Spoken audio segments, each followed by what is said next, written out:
Venez, discutons, dit le Seigneur. Si vos péchés sont comme l'écarlate, ils deviendront si blancs que neige. Si vous consentez à m'obéir, les bonnes choses du pays, vous les mangerez. Mais si vous refusez, si vous vous obstinez, c'est l'épée qui vous mangera.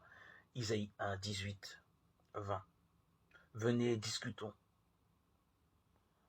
En parlant de cette révélation, nous pouvons utiliser le mot dialogue. Notre Dieu ne se dit pas dans un monologue à sens unique. Il se révèle dans la perpétuelle nouveauté de l'échange, dans une alliance qui grandit avec la foi et l'amour. Si vous consentez à m'obéir, entendons à m'écouter. Pas de dialogue sans écoute. De monologues ne font pas un dialogue. Nous le savons trop bien. Que se passe-t-il quand nous écoutons Dieu? Nous nourrissons notre âme. Vous mangerez les bonnes choses du pays.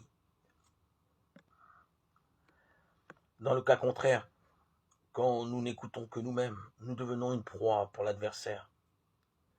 Dans ce dialogue, Dieu ne souhaite pas avoir raison. Il se réjouit au contraire lorsque sa parole de menace est mise en échec, grâce à la conversion du pécheur. Il est même capable de s'émerveiller devant sa créature et de recevoir d'elle. Et que reçoit-il?